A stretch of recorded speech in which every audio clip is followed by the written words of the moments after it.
بسم اللہ الرحمن الرحیم باب من اشعر وقلد بذی الحلیفہ ثم احرم۔ یہ باب اس شخص کے بیان میں جس نے ذی الحلیفہ پہنچ کر اپنی قربانی کے جانور کے اشعار کیا، وقلد اور جانور کے گلے میں کسی چیز کا ہار ڈال دیا، ثم احرم اس کے بعد احرام باندھا۔ اس باب کی توضیح سننے سے پہلے ایک بات یہ ذہن نشین رکھیں کہ اشعار اصل میں یہ شعور سے ہے، اور شعور کا معنی علم۔ شعر یشعر، شعر ای علم، اور اشعر باب افعال میں اشعر یہ اشعار سے ہے۔ اشعار کے معنی اعلام، اور اصطلاح شرع میں اشعار کا معنی قربانی کے لیے حرم میں جو جانور لے جایا جائے اس کے کوہان پر ہلکا زخم لگا دینا کہ خون نکل آئے، یہ ہے اشعار کا شرعی اصطلاحی معنی۔ دوسری بات، آپ یہ ذہن نشین رکھیں کہ اشعار سنت ہے، سنت یا مستحب ہے۔ البتہ اشعار میں اس بات کو ذہن نشین رکھا جائے کہ ہلکا زخم لگایا جائے، اور اتنا نہ ہو کہ جانور کو بے پناہ اذیت ہو۔ حضرت قاضی ابو یوسف رحمۃ اللہ تعالی علیہ نے فرمایا کہ افضل یہ ہے کہ بائیں کوہان میں زخم لگائے، اور دائنے پر بھی جائز ہے، اور دائنے پر لگائے یہ بائیں پر عبداللہ ابن عمر رضی اللہ تعالی عنہما سے دونوں طرح کی روایتیں ہیں۔ بس زخم ہلکا ہونا چاہیے کہ چمڑے کو چیر کر گوشت تک نہ پہنچے۔ کوہان کو لمبائی میں زخم لگائے اور خون کو کوہان پر مل دے۔ حضرت امام اعظم رضی اللہ تعالی عنہ نے اشعار کو مکروہ فرمایا، تو در حقیقت اشعار کو مکروہ جو امام اعظم رضی اللہ تعالی عنہ نے فرمایا یہ اسی صورت میں ہے کہ جب کہ زخم بہت گہرا لگایا جائے اور گوشت تک میں زخم پہنچ جائے، تب یہ کراہت ہے، اور اگر ہلکا زخم لگایا جائے تو اس میں کراہت نہیں ہے۔ اشعار کا فائدہ علامہ عینی علیہ الرحمۃ والرضوان نے بیان فرمایا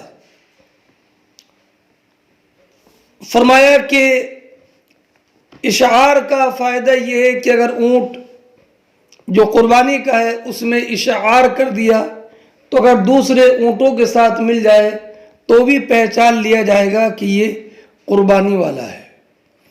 اور یہ بھی کہ اگر اونٹ پر چوروں نے ڈاکہ ڈالا اور لے گئے ہانک کر تو قربانی کا نشان دیکھ کر وہ سمجھ لیں گے کہ یہ قربانی کا ہے۔ اور یہ بھی کہ اگر اونٹ گم ہو جائے اور اس میں اشعار ہو، نشان ہو، تو سب لوگ پہچان لیں گے کہ یہ قربانی کا ہے، اور کبھی اس کو حرم تک پہنچا دیں گے۔ اور یہ بھی کہ اس میں شعار شرع کی تعظیم ہے اور دوسروں کو اس پر ابھارنا ہے۔ اور حضرت عبداللہ ابن عباس و حضرت عائشہ صدیقہ ام المومنین رضی اللہ تعالی عنہم نے قربانی والے کو اشعار اور ترک اشعار کا اختیار دیا ہے۔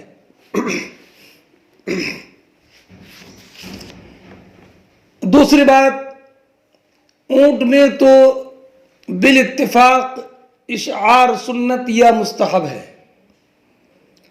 رہا گائے کا معاملہ، تو عبداللہ ابن عمر رضی اللہ تعالی عنہ گائے کے کوہان میں بھی اشعار کرتے تھے، اور لیکن یہ اس گائے میں ہے کہ جس کے کوہان ہو، اور اگر کوہان نہ ہو تو اشعار نہیں کیا جائے گا۔ البتہ رہا بکری، تو بکری کا اشعار مسنون نہیں ہے، اس لیے کہ بکری کمزور جانور ہے، اور اس لیے بھی کہ اس کی کھال پر جو اون ہے وہ موضع اشعار کو چھپا لے گی۔ یہ تو اشعار سے متعلق کلام تھا۔ تقلید بالاجماع سنت ہے۔ تقلید کا معنی ہے کہ قربانی کے جانور کے گلے میں چپل یا چمڑا کچھ لٹکا دینا تاکہ اس کے ہدی ہونے کی علامت رہے۔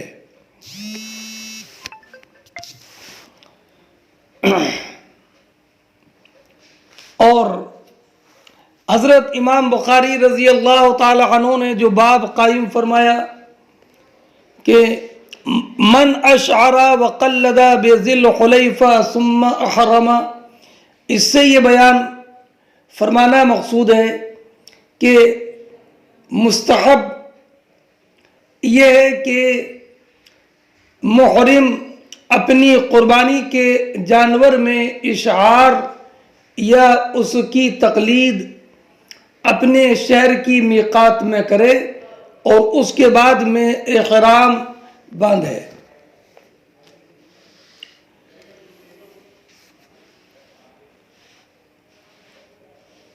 فرماتے ہیں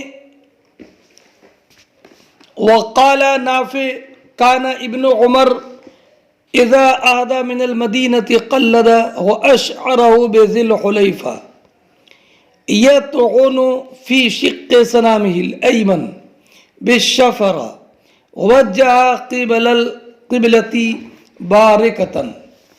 عبداللہ ابن عمر رضی اللہ تعالی عنہما جب مدینے سے قربانی کا جانور ساتھ لیتے تو ذوالحلیفہ میں اس کے گلے میں ہار ڈالتے اور اشعار کرتے۔ اشعار کیسے کرتے اسی کی تفصیل ہے۔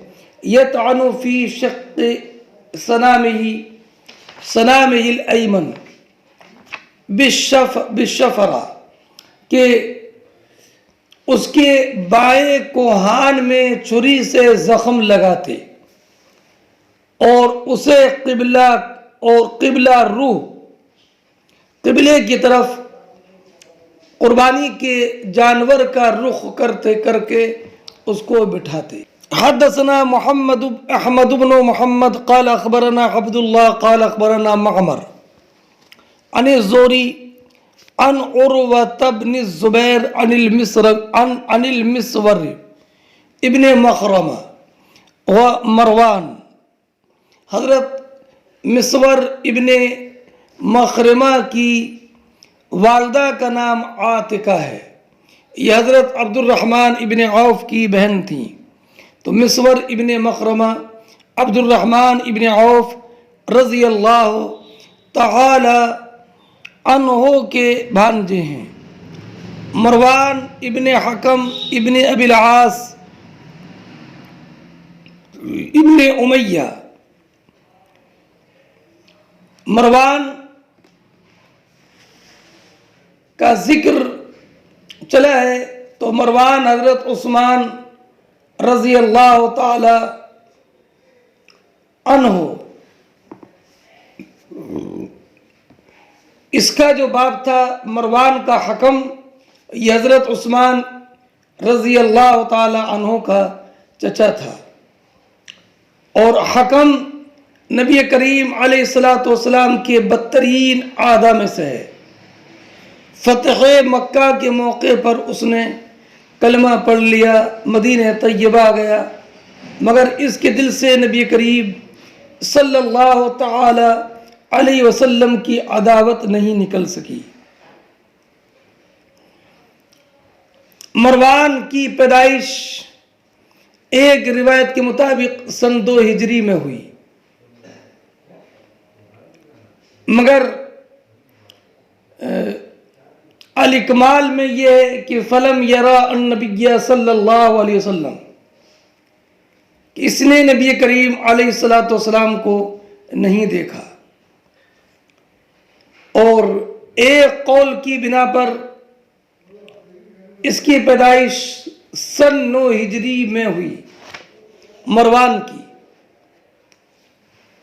اسی لیے کسی نے بھی اس کے صحابی ہونے پر جزم نہیں کیا. مروان انتہائی ذہین، فتین، چالاک، مکار اور جنگ و جدال میں ماہر تھا.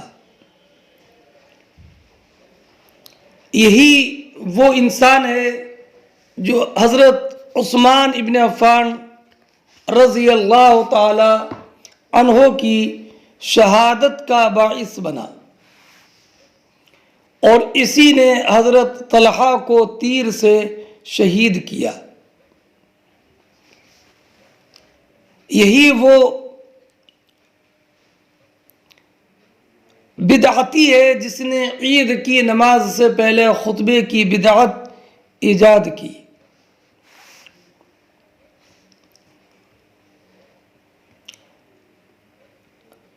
مروان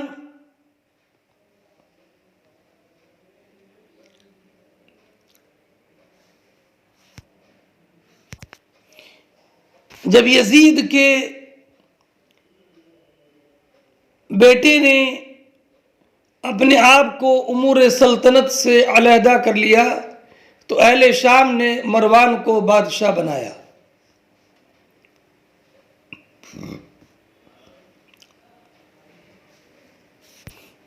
مگر شرط یہ رکھی کہ مروان کے بعد بادشاہ یزید کا دوسرا لڑکا ابو خالد ہوگا.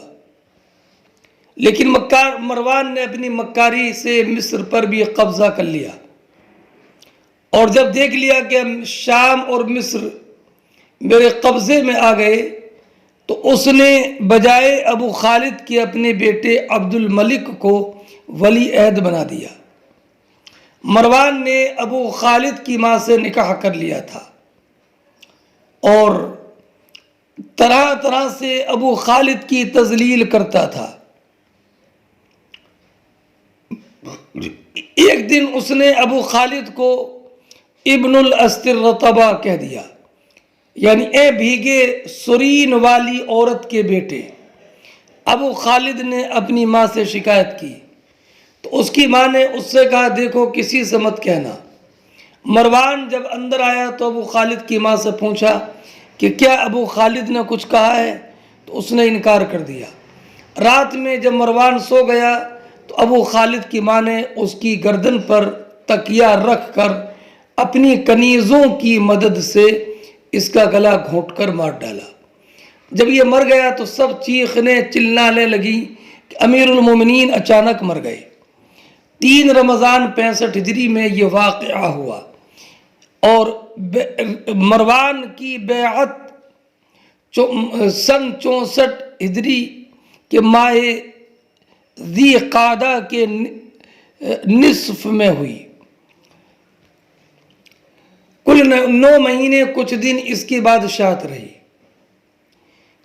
مروان ظالم و جابر تھا، مگر اس کے باوجود محدثین نے اسے حدیث میں متہم نہیں جانا، اسی لیے امام بخاری رضی اللہ تعالی عنہ نے بھی اس کی روایت لی ہے۔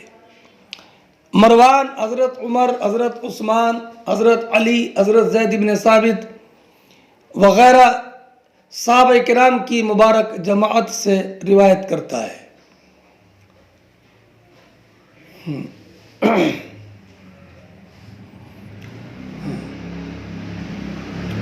یہ جو واقعہ ہے صلح حدیبیہ کا ہے۔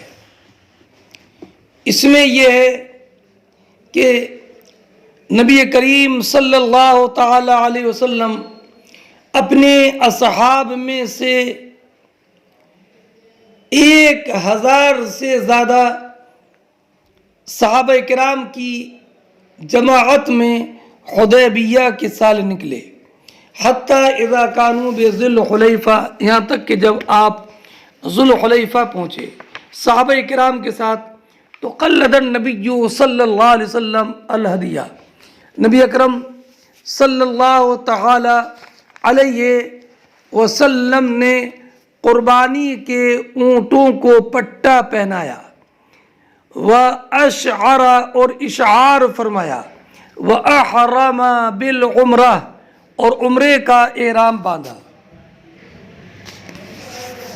حدثنا ابو نعیم قال حدثنا افلاح عن القاسم عن عائشہ قال فتلت قلائد بدن النبی صلی اللہ علیہ وسلم بیدیہ ثم قلدها واشعرها واهداها وما حرم علی شیء کان احل له۔ حضرت عائشہ صدیقہ رضی اللہ تعالی عنہ بیان فرماتی ہیں کہ میں نے نبی کریم صلی اللہ تعالی علیہ وسلم کے اونٹوں کے ہار اپنے ہاتھ سے بٹے، ثم قلدہ، پھر نبی کریم علیہ السلام نے ان ہاروں کو قربانی کے اونٹوں کے گلے میں ڈالا، وَأَشْعَرَهَا اور اشعار کیا، وَأَهْدَاهَا اور ان کو مکہ مکرمہ کی طرف روانہ کیا۔ فَمَا حَرُمَ عَلَيَّ شَيْءٌ كَانَ أُحِلَّ لَهُ، تو آپ فَمَا حَرُمَ عَلَيَّ شَيْءٍ، تو قربانی کے جانور بھیجنے کی وجہ سے آپ نے کسی چیز سے اعتراض نہیں کیا جو آپ کے لیے حلال تھی۔ اس سے یہ معلوم ہوا کہ اگر خود احرام نہ باندھے اور قربانی کے جانور حرم بھیجے تو صرف جانور بھیجنے کی وجہ سے اس پر محظورات احرام کا ارتکاب معذور نہیں ہوتا ہے اگر خود محرم نہیں ہے۔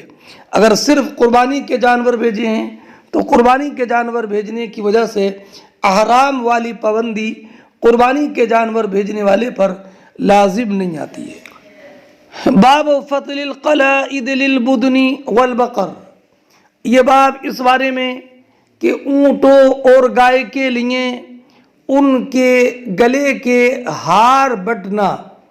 حدثنا یحییٰ حدثنا مسدد قال حدثنا یحییٰ عن عبید اللہ قال اخبرنی نافع عن ابن عمر عن حفصة قالت قلت يا رسول الله ما شأن الناس حلوا ولم تحل أنت قال إني لبدت راسي وقلدت هدي ولا أحل حتى أحل من الحج.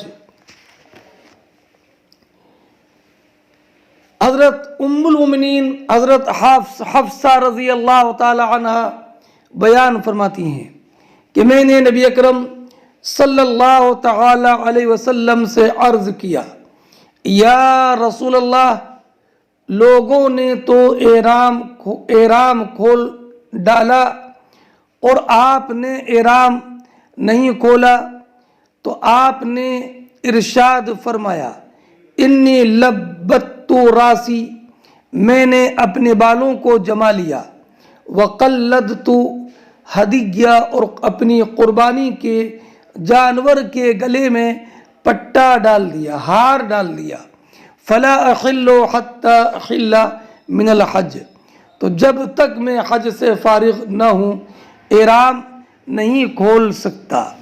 یہ حدیث پہلے گزر چکی ہے.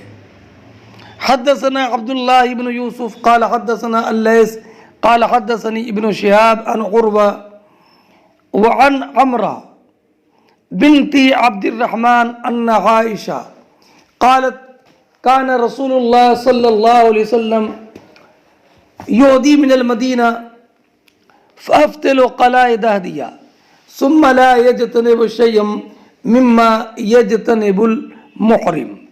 حضرت امام زہری رضی اللہ تعالی عنہ یہ حضرت عروہ ابن زبیر اور عمرہ بنت عبد الرحمن رضی اللہ تعالی عنہما دونوں سے روایت کرتے ہیں کہ ام المومنین عائشہ صدیقہ رضی اللہ تعالی عنہا بیان فرماتی ہیں کہ نبی کریم صلی اللہ تعالی علیہ وسلم نے مدینہ منورہ سے قربانی کے جانور مکہ مکرمہ بھیجے. فَأَفْتِلُ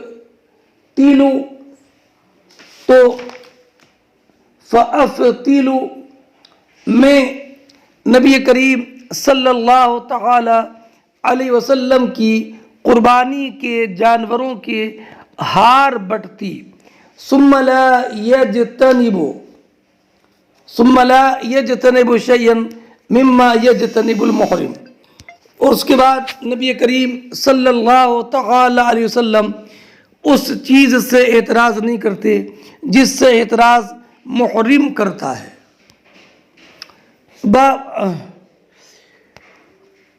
باب اشعار البدنی بدنہ کی جمع ہے.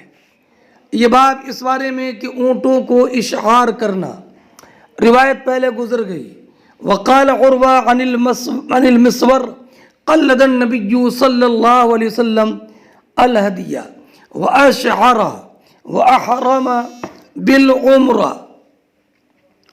فرماتے ہیں حضرت عروہ ابن زبیر مسور ابن مخرمہ سے روایت کر کے کہ نبی کریم صلی اللہ تعالی علیہ وسلم نے قربانی کے جانور کے گلے میں ہار ڈالا واشعرہ اور اشعار کیا واحرم بالعمرہ اور عمرہ کا احرام باندھا.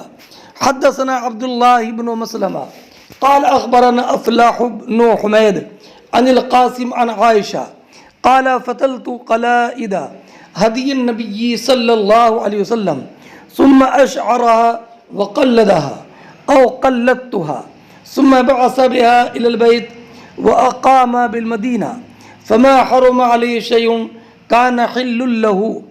فرماتے ہیں حضرت قاسم حضرت عائشہ صدیقہ رضی اللہ تعالی عنہ سے روایت کر کے کہ میں نے نبی کریم صلی اللہ تعالی علیہ وسلم کی قربانی کے جانوروں کے ہار بٹے ثم اشعرہ پھر حضور نے اشعار کیا وقلدہ اور اس کے گلے میں پٹا اور ہار ڈالا.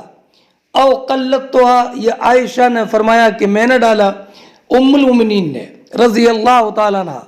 ثم بعث بها الى البیت پھر نبی کریم علیہ الصلوۃ والسلام نے ان قربانی کے جانوروں کو مکہ مکرمہ بھیج دیا. وقام بالمدینہ، اور آپ نے مدینہ منورہ میں قیام فرمایا.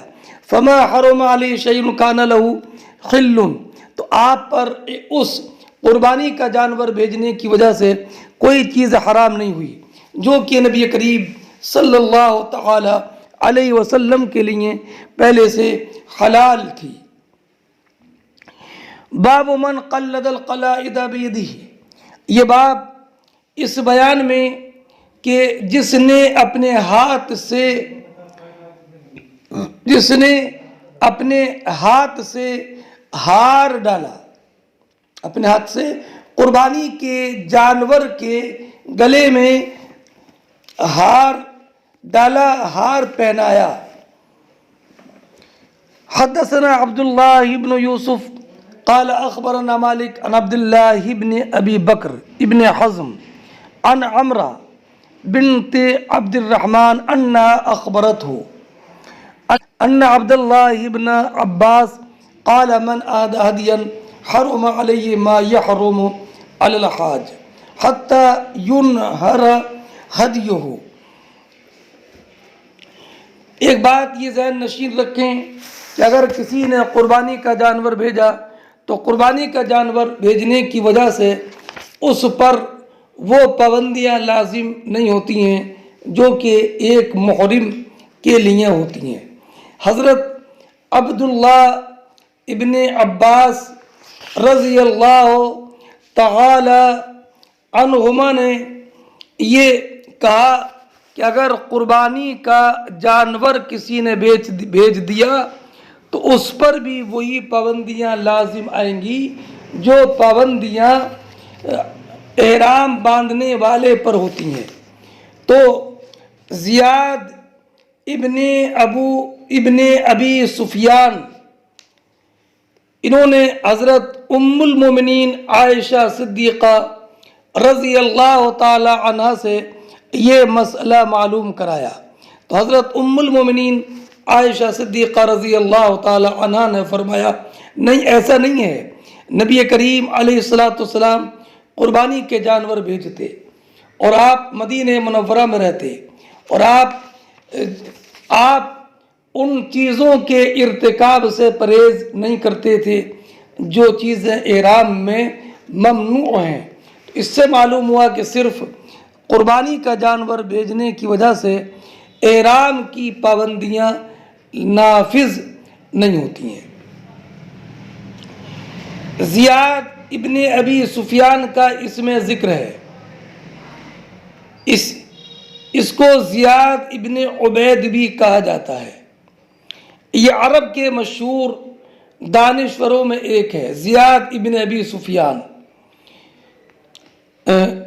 زیاد ابن ابی سفیان کہا جاتا ہے کہ عرب کے 4 لوگ بہت دانشور، ایک امیر معاویہ، ایک عمرو ابن عاص، ایک مغیرہ ابن شعبہ، ایک زیاد ابن ابی.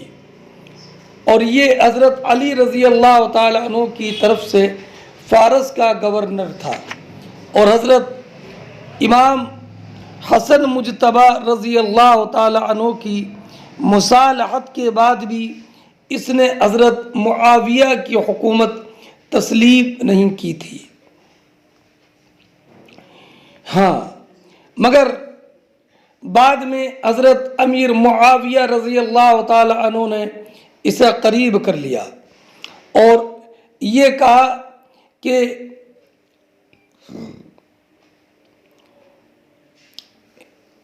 اپنا اسے بھائی بنا لیا. زیاد ابن ابی سفیان کو، اور بہت سے لوگوں نے صحیح گواہی دلوا دی کہ حضرت ابو سفیان نے یہ اقرار کیا کہ زیاد میرا بیٹا ہے. اسی لیے اسے زیاد ابن سفیان کہا جاتا تھا. اور جب بنی امیہ کا زوال ہو گیا تو زیاد ابن ابی یا زیاد ابن سمیہ کہا جانے لگا. اور اسی کا بیٹا عبید اللہ ابن زیاد وہ رسوائے زمانہ ظالم ہے جس نے حضرت امام حسین رضی اللہ تعالیٰ عنہ کو شہید کرایا۔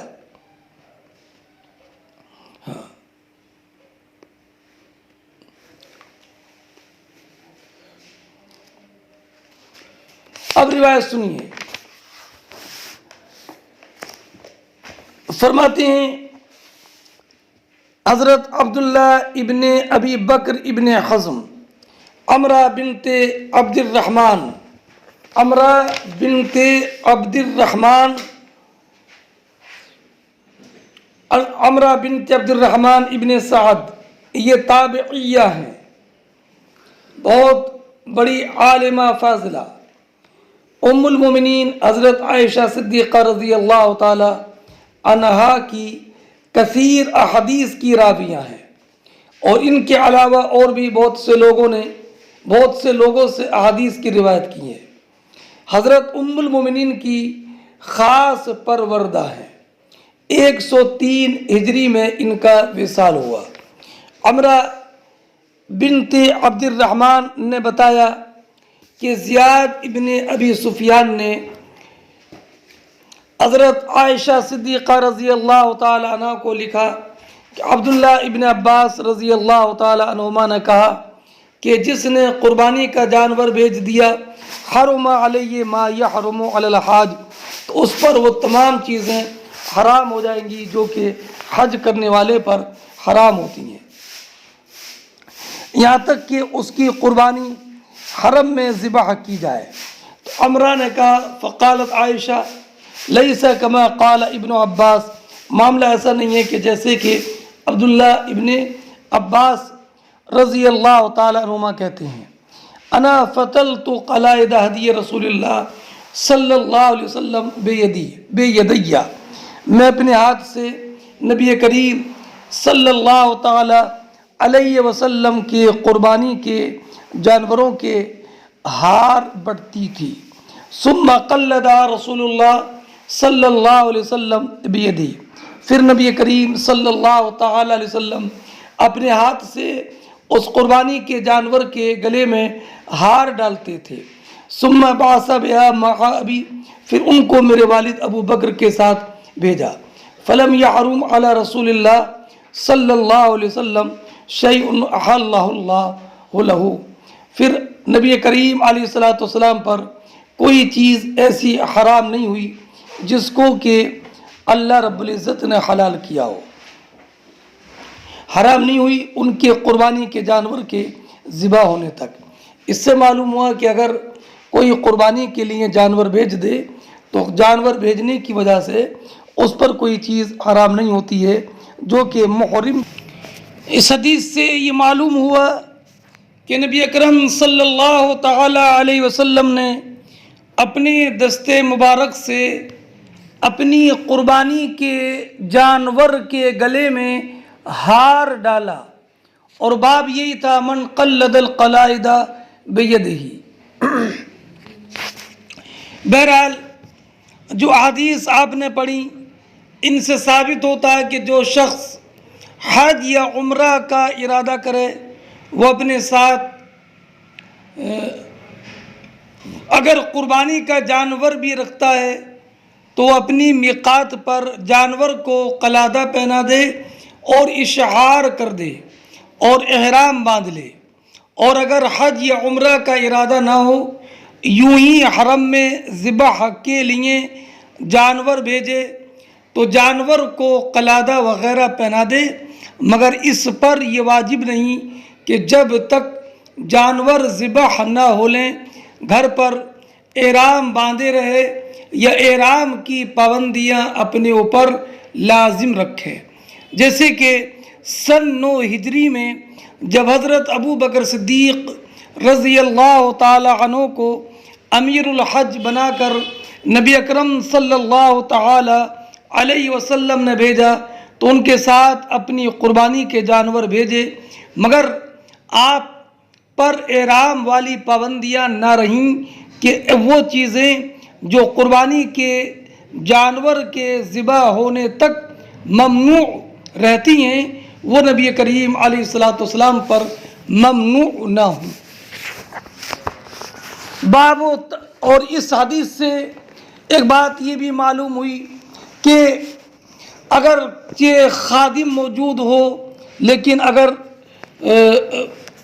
معظم اور سردار نیکی والا کام خود اپنے ہاتھ سے کرے تو یہ نبی کریم علیہ الصلاۃ والسلام کی سنت ہے کہ نبی اکرم صلی اللہ تعالی علیہ وسلم نے خود اپنے دست مبارک سے اپنی قربانی کے جانور میں وہ ہار ڈالا، اور اس سے یہ بھی معلوم ہوا کہ نص کے مقابل اجتہاد پر عمل نہیں ہوگا، اور یہ بھی معلوم ہوا کہ نبی کریم صلی اللہ تعالی علیہ وسلم کے افعال میں اصل آپ کی اقتداء اور اتباع ہے، یہاں تک کہ کسی فعل کے بارے میں یہ ثابت ہو جائے کہ یہ نبی اکرم صلی اللہ تعالی علیہ وسلم کے ساتھ خاص ہے۔ اور جو حضرت عبداللہ ابن عباس رضی اللہ تعالی عنہ نے فتویٰ دیا تھا کہ اگر کوئی انسان حرم میں قربانی کا جانور بھیجے تو جب تک اس کا جانور ذبح نہ ہو جائے اس پر بھی احرام والی پابندیاں رہیں گی۔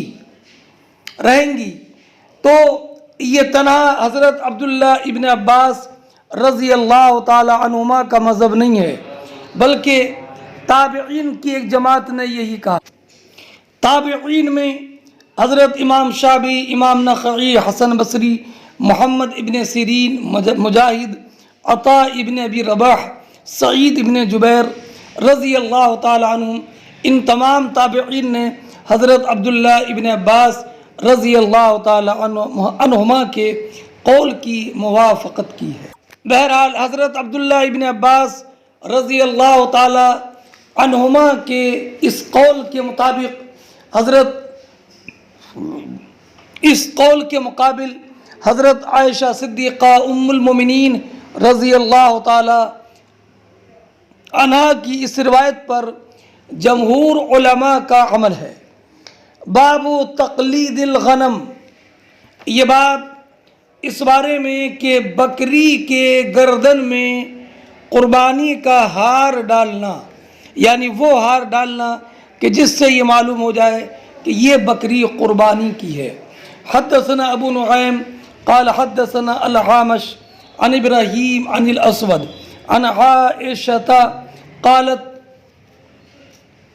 اہد النبی صلی اللہ علیہ وسلم مرتن غنما، یہ باب اس بارے میں کہ بکری کے گلے میں ہار ڈالنا جس سے کہ یہ معلوم ہو جائے کہ یہ بکری قربانی کی ہے۔ فرماتے ہیں امام بخاری رضی اللہ تعالی عنہ کہ ہم سے حدیث بیان کی ابو نعیم نے، انہوں نے کہا کہ ہم سے حدیث بیان کی اعمش نے، وہ روایت کرتے ہیں حضرت ابراہیم نخعی رضی اللہ تعالی عنہ سے، وہ روایت کرتے ہیں اسود سے، وہ روایت کرتے ہیں ام المومنین عائشہ صدیقہ رضی اللہ تعالی عنہ سے کہ ام المومنین نے ارشاد فرمایا کہ ایک مرتبہ نبی اکرم صلی اللہ تعالی علیہ وسلم نے قربانی کے لیے بکریاں بھجوائی تھیں۔ اس حدیث سے امام شافعی رضی اللہ تعالی عنہ نے دلیل پیش کی اس بات پر کہ بکری کے گلے میں بھی ہار ڈالا جائے گا۔ یہی قول امام احمد کا، اسحاق کا، ابو ثور کا اور ابو ثور وغیرہ کا ہے، اور امام مالک اور امام اعظم رضی اللہ تعالی عنہما نے فرمایا کہ اس کے گلے میں ہار نہیں ڈالا جائے گا، اس لیے کہ بکری کمزور جانور ہے۔ اور اس حدیث کے بارے میں جواب یہ دیا کہ حضرت اسود رضی اللہ تعالی عنہ نے حضرت ام المومنین عائشہ صدیقہ رضی اللہ تعالی عنہ سے یہ روایت کیا، تو فرمایا ہوا حدیث لا یعرفہ اہل بیت عائشہ، کہ یہ ایسی حدیث ہے کہ جس کو خود ام المومنین کے اہل بیت نہیں جانتے. اور یہ بھی کہ اس حدیث میں حضرت اسود متفرد ہیں، اور حضرت اسود کے علاوہ کسی اور نے اس حدیث کی تخریج نہیں کی ہے، اور نہ کسی نے اس کا ذکر کیا. اور صاحب مبسوط نے یہ دعویٰ کیا کہ انہ اثر شاذ، کہ اثر شاذ ہے. اور ایک بات یہ بھی ذہن نشین رہے کہ امام اعظم رضی اللہ تعالی عنہ نے یہ فرمایا کہ بکری میں تقلید سنت نہیں ہے. اگلی روایت دیکھیں، وحدثنا ابو النعمان قال اخبرنا عبد الواحد اخبرنا العامش قال حدثنا ابراہیم عن الاسود عن عائشہ قالت كنت افلت قلائد للنبي صلی اللہ علیہ وسلم فيقلد الغنم ويقيم في اهله حلالا. کہ حضرت وہی روایت ہے حضرت اسود رضی اللہ تعالی عنہ کی جو ابھی ذکر کی، ام المومنین عائشہ صدیقہ رضی اللہ تعالی عنہ سے. حضرت ام المومنین نے فرمایا کہ میں نبی اکرم صلی اللہ تعالی علیہ وسلم کے قربانی کے جانوروں کے لیے خود ہار تیار کرتی تھی. فَيُقَلِّدُ الْغَنَمَ، تو نبی کریم صلی اللہ تعالی علیہ وسلم وہ ہار بکریوں کو پہناتے. وَيُقِيمُ فِي آلِهِ حَلَالًا، اور آپ اپنے گھر میں حالت احرام کے بغیر قیام فرما رہتے. پھر روایت ہے وہی حضرت اسود کی ام المومنین عائشہ صدیقہ رضی اللہ تعالی عنہ سے کہ ام المومنین فرماتی ہیں کنت افتل قلائد الغنم للنبی صلی اللہ علیہ وسلم فیبعث بها ثم يمكث حلالا. حضرت ام المومنین عائشہ صدیقہ رضی اللہ تعالی عنہ بیان فرماتی ہیں کہ میں نے نبی اکرم صلی اللہ تعالی علیہ وسلم کی بکریوں کے لیے خود ہار تیار کیے تھے. نبی کریم صلی اللہ تعالی علیہ وسلم نے ان بکریوں کو بھجوایا تھا، اور آپ حالت احرام کے بغیر مدینہ طیبہ میں قیام پذیر رہے تھے. حدثنا ابو النعیم حدثنا زکریا عن عامر عن مسروق عن عائشہ قالت فتلت لہدی النبی صلی اللہ علیہ وسلم تعنی القلائد قبل ان یحرم.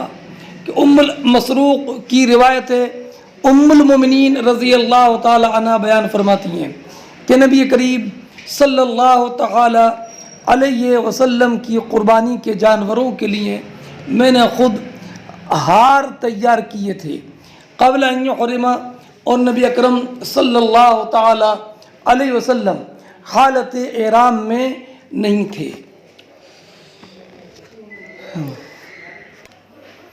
ان سب حدیث کا حاصل یہ نکلا کہ نبی کریم صلی اللہ تعالی علیہ وسلم کبھی کبھی مدینہ طیبہ سے حرم میں قربانی کے لیے جانور بھیجتے تھے، اور حضرت ام المومنین رضی اللہ تعالی عنہ ان کے گلے میں ہار ڈالنے کے لیے خود ہار بٹتی تھیں.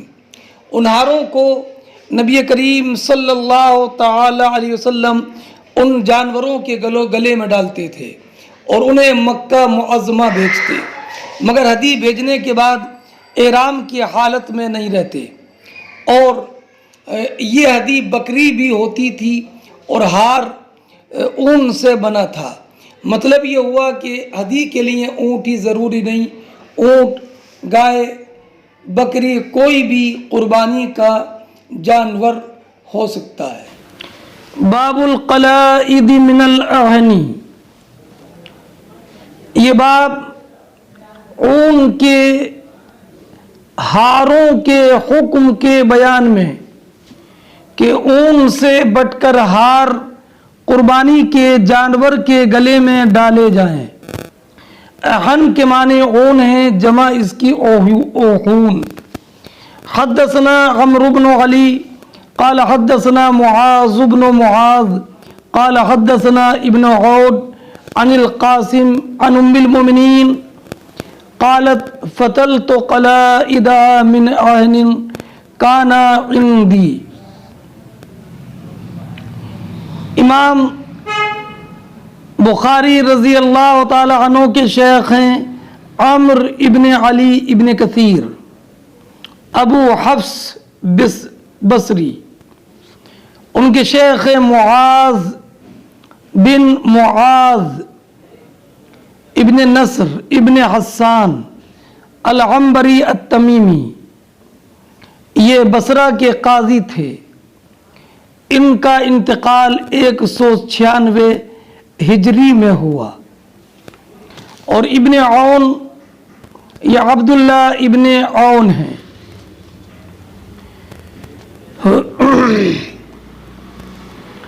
اس حدیث کی تخریج مسلم نے بھی کی ہے کتاب الحج میں محمد بن مثنى سے. قاسم روایت کرتے ہیں ام المومنین عائشہ صدیقہ رضی اللہ تعالی عنہا سے کہ ام المومنین رضی اللہ تعالی عنہا نے بیان فرمایا کہ فتلت قلائد من عهن كان عندي، کہ ام المومنین فرماتی ہیں کہ میرے پاس کچھ اون تھی، میں نے قربانی کے جانوروں کے لیے اس کے ہار بنا دیے. تو اس سے یہ معلوم ہوا کہ اون کے ہار ڈالنا قربانی کے جانور کے گلے میں یہ جائز ہے. اور یہ جب کہ بکری وغیرہ، بکری یا بھیڑ ہو، بکری کے گلے میں بہت بھاری ہار نہ ڈالا جائے اس لیے کہ وہ کمزور جانور ہے، بلکہ امام اعظم رضی اللہ تعالی عنہ کے نزدیک تو بکری کے گلے میں ہار ڈالنا یہ مسنون ہی نہیں ہے.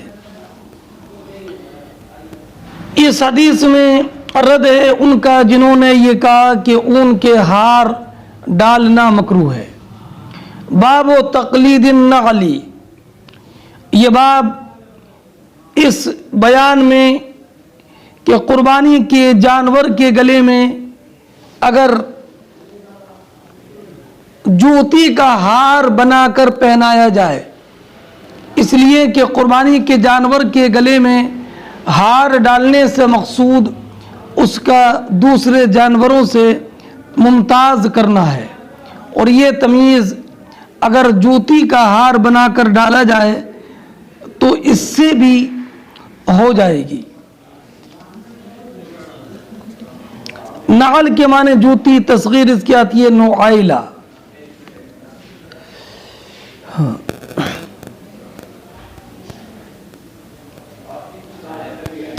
حدثنا محمد قال اخبرنا عبد العالى ابن عبد العالى عن معمر عن يحيى ابن ابي كثير عن عكرمة عن ابي هريرة ان نبي الله صلى الله عليه وسلم راى رجلا يسوق بدنا فقال اركبا قال انها بدنا قال اركبا قال فلقد رأيته راكبا يسائر النبي صلى الله عليه وسلم والنعل في عنقها.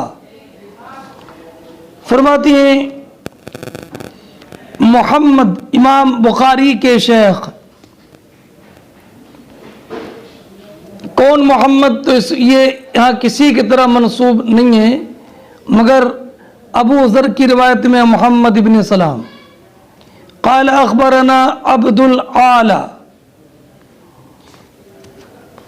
ابن عبد العالى عن معمر ابن راشد ان یحییٰ ابن ابی کثیر، اور ابو کثیر کا نام صالح بن متوکل، اکرمہ، وہ روایت کرتے ہیں ابو ہریرہ رضی اللہ تعالی عنہ سے کہ نبی کریم صلی اللہ تعالی علیہ وسلم نے ایک شخص کو دیکھا کہ وہ قربانی کا اونٹ ہانک رہا تھا۔ نبی اکرم صلی اللہ تعالی علیہ وسلم نے فرمایا اس پر سوار ہو جا۔ اس نے عرض کیا یہ قربانی کا اونٹ ہے، فرمایا سوار ہو جا۔ تو اب فرماتے ابو ہریرہ کہ فَلَقَالَ فَلَقَدْ رَأَيْتُهُ رَاكِبًا، کہ ابو ہریرہ نے کہا کہ میں نے اس کو دیکھا کہ اونٹ پر سوار آپ کے ساتھ ساتھ چل رہا تھا۔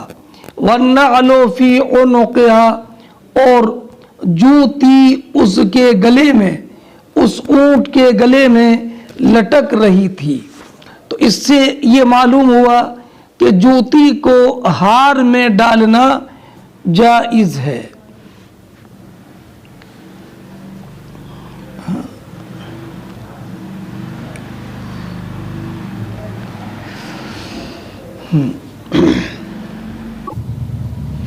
تابعه محمد بن بشار اخبرنا عثمان بن عمر قال حدثنا علي بن المبارك عن يحيى عن اکرمہ عن ابی ہریرہ عن النبی صلی اللہ علیہ وسلم، فرماتے ہیں تابعه محمد ابن بشار نے متابعت کی ہے، کس کی؟ محمد امام بخاری کے شیخ کی۔ اور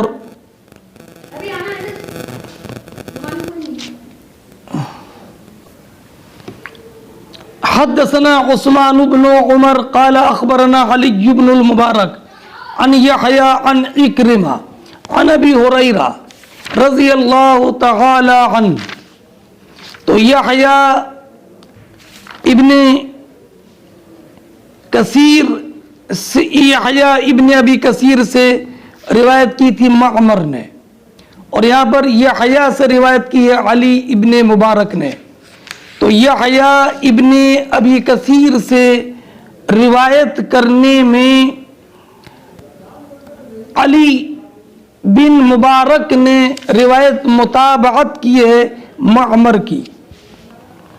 باب الجلال للبدنی، جلال جل کی جمع ہے، اور جل کا معنی وہ کپڑا وغیرہ، جھول جو کہ جانور کے جسم پر ڈالی جاتی ہے اسے بولتے ہیں جل۔ ابھی اس کی جمع ہے جلال۔ باب قائم کیا باب الجلال للبدن، بدن بدنہ کی جمع ہے۔ تو بتانا یہ ہے کہ جب قربانی کے جانور کو ذبح کر دیا جائے، اونٹ کا نحر کر دیا جائے، تو اس کے جسم پر جو جھول تھی اس کا کیا کیا جائے گا۔ تو امام بخاری رضی اللہ تعالی عنہ نے یہ باب قائم کر کے یہ بتایا کہ اس کی جھول وغیرہ جو ہوگی وہ صدقہ کر دی جائے گی۔ وَكَانَ ابن عمر لا يشق من الجلال الا موضع السنام وإذا نحرها نزع جلالها مخافة أن يفسدها الدم ثم يتصدق بها۔ حضرت عبداللہ ابن عمر جھول کو اتنا ہی پھاڑتے کہ کوہان باہر نکل آتا، یعنی اشعار کے لیے، اور جب اونٹ کو نحر کرتے تو جھول اتار لیتے کہ کہیں خون لگ کر خراب نہ ہو اور خون اسے خراب نہ کر دے۔ ثم يتصدق بها، پھر اس کو خیرات کر دیتے۔ اس سے یہ معلوم ہوا کہ جھول وغیرہ یا رسی جانور کی جو ہوگی اس کو صدقہ کر دیا جائے گا۔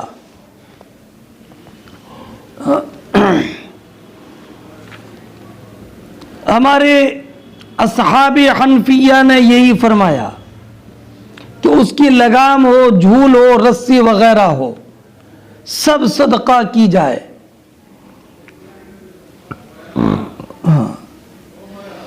اس لیے کہ نبی اکرم صلی اللہ تعالی علیہ وسلم نے حضرت علی مرتضیٰ کرم اللہ تعالی وجہ الکریم کو اس کا حکم دیا. اور ظاہر یہ ہے کہ یہ امر استحباب ہے، جیسے کہ علامہ عینی علیہ الرحمۃ والرضوان نے فرمایا حدثنا قبیصہ قال حدثنا سفیان عن ابن ابی نجیح عن مجاہد عن عبد الرحمن ابن ابی لیلہ عن علی قال امرنی رسول اللہ صلی اللہ علیہ وسلم ان اتصدق بجلال البدن التي نحرت وبجلودها. امام بخاری کے شیخ ہیں قبیصہ ابن عقبہ ابن عامر کوفی اور سفیان ثوری ہیں. ابن ابی نجیح ان کا نام عبداللہ ابن یسار مکی ہے. اور ابن ابی لیلہ یہ عبد الرحمن ابن ابی لیلہ ہے. اور ابو لیلہ کا نام یسار بن بلال ہے. اور ابو لیلہ صحابی ہیں. فرماتی ہیں علی رضی اللہ تعالی عنہ کہ مجھ کو نبی اکرم صلی اللہ تعالی علیہ وسلم نے حکم دیا کہ قربانی کے اونٹ جن کو میں نے نحر کیا ان کی جھولیں اور کھالیں فقیروں کو خیرات کر دوں، صدقہ کر دوں. اس سے یہ بھی معلوم ہوا کہ قربانی کے جانور کی جھول، لگام وغیرہ صدقہ کر دینا چاہیے. قصاب کو اجرت میں دینا منع ہے اور اس کا تصدق اس کے مستحق پر ہونا چاہیے. یہی نبی کریم صلی اللہ تعالی علیہ وسلم نے حضرت علی مرتضیٰ رضی اللہ تعالی عنہ کو حکم دیا. اور ایک دوسری جگہ پر امام بخاری کی روایت میں یہ ہے کہ حضرت علی رضی اللہ تعالی عنہ نے بیان فرمایا کہ فَأَمَرَنِي حضور نے مجھے حکم دیا فَقَسَمْتُ لُحُومَهَا میں نے اس کے گوشت کا صدقہ کر دیا. ثُمَّ أَمَرَنِي فَقَسَمْتُ جِلَالَهَا وَجُلُودَهَا